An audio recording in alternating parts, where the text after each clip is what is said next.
домулои азиз, як суол, масалан ҳамин одамое ки дар Маккаву Мадина зиндагӣ мекунанд, намозҳое ки дар Макка хонда мешавад, албатта ки дараҷааш чандин баробар зиёд аст назар ба дигар масҷидҳое ки дар дунё ҳаст.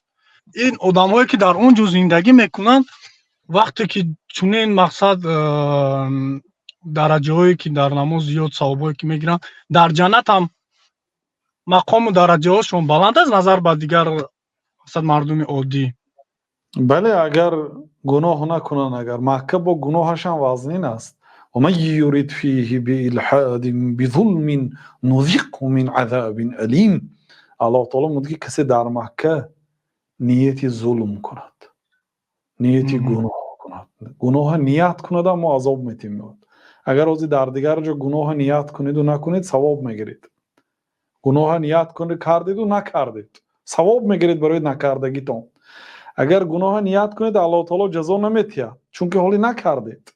لیکن در مکه نیت کنید هم جزا میتید.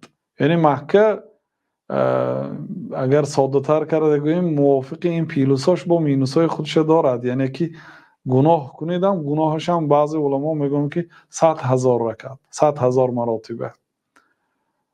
بنابراین یعنی احتیاطش هم هست. بعد مشکلی های مکه هست، مثلا آب و هواش، آب و هوایی مثلا مناسب نیست، شاید عذاب میکشد، همیشه زحمه هست. خودی مکه از کلمه بکه بود پیشتر نامش، یعنی زحمه، زیچ، همیشه ماشین ها زیچ، همه جا پرابکه، سیر آدم، غربت، آواز، یک شهری آرام نه، سیر آدم کجا میرید به نوبت میستید.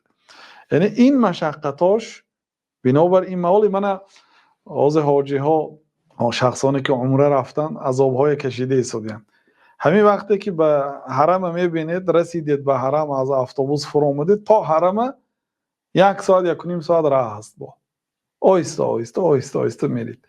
یکی اگر حاجت به طهارت پیدا کنید، اگر یک بار آمده طهارت کردن 1 ساعت وقت میگیرد. میروید به حاجت خانه که 10 آدم هستید هر یک حاجت خانه، با وجود اینکه زیاده است.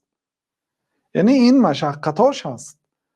ثوابکی على قدر نصابکی، ثوابت به قدر مشقتت.